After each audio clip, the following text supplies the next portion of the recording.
guys, so it's me, and I'm sorry I sound stuffy. Um, the pollen is really, really high here in Tennessee, and my allergies are acting up. So I'm sorry if my voice starts to go a little bit groggy on you guys. Um, it's sinuses, it's allergies. I don't have a cold, it's just allergies. It sucks.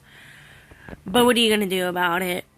So I wanted to talk to you guys a little bit about, spirit guides, or spirit animals. Hang on. Okay, so now my spirit guide, my spirit animal is a seahorse. And I haven't decided that this is gonna go up on my doll channel or my pagan channel.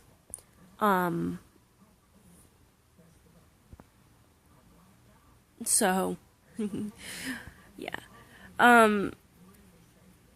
So, basically, from my understanding of what a spirit guide is, or a spirit animal, is an animal that's there to help you spiritually. And it doesn't necessarily have to be an animal. It could be, a loved one that passed away. You know, that's your spiritual, that's your spirit guide. Now, I work in the healthcare field, and I'm telling you this because in a little bit you'll get what I'm saying. I work in the healthcare field. My spirit guide is the seahorse. And I had read recently, like today, before I made this video, that people who have the spirit guide, the spirit animal of the seahorse, they often go to they're people who have a very nurturing soul. And it makes sense because for me, when I was a child, I was very nurturing. I couldn't hate anything. Like, I know that sounds weird, but as a child, like, I couldn't hate anything. I would always, like, I could see a dead animal on the side of the road. Like, it could be a deer, and I'd be like, oh my god, I wish I could help it. Those sort of things. I remember my brother had fallen off his little dark Maul bike, and he got a really bad scrape, and I just remember just sitting there, you know, we were in my parents' room because we were watching TV, and at the time my parents were the only ones that had DirecTV in their room. So we were sitting there and we were watching little kids shows like Dora and stuff like that, and I just remember his knee started hurting him, so I got some water and some paper towels, and I started cleaning his cut. And I was always like that. Like, as a child, I was always like that, you know. Somebody cut themselves, you know, I was like, okay, come on, let's go to the bathroom, we'll pour some peroxide on it. There's a gnat. I'm gonna shoot it. I'm sorry, guys. But I was always nurturing as a child. And then even in later years, when my dad was in the military, I used to watch the kids in the company. Of course, there'd be two adults in the room. So if anything got way out of hand and, you know, I needed an adult present, they were there. So of course this is way before I'm CPR certified and everything, so,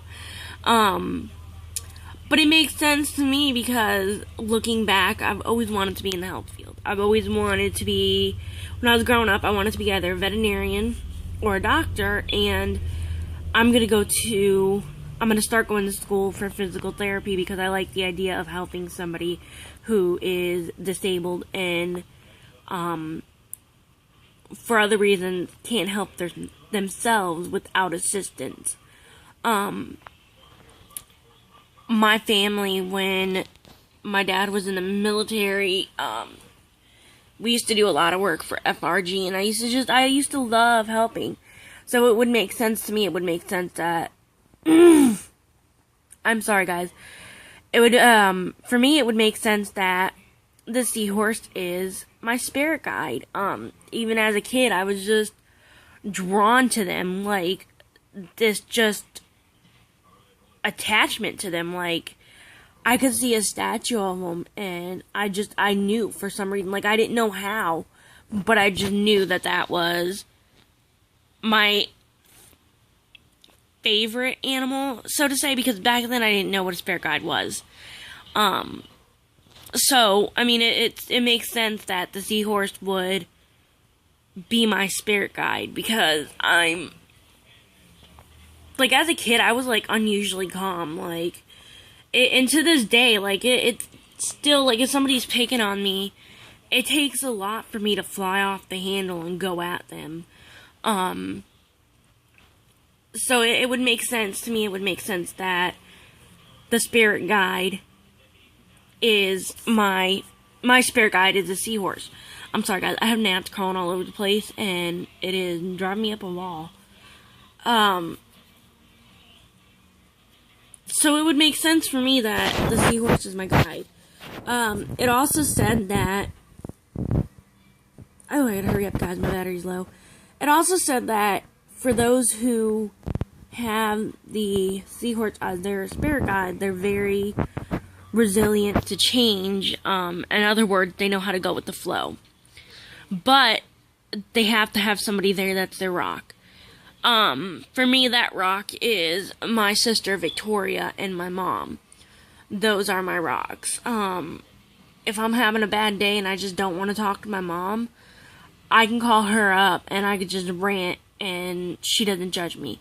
And the same with my mom. If I'm having a bad day and it's just, I feel that I'm the only person that I can talk to is my mom, then that's how it is. That's how it goes to me. I'm going to go ahead and end the video here. And then probably next week, I'll do a part 2 of this. Cause I have to work this Sunday, I think. Yeah, I gotta work this Sunday. And I do work in the healthcare field. I do work with, my client. I have to work the graveyard shift, so bye, guys.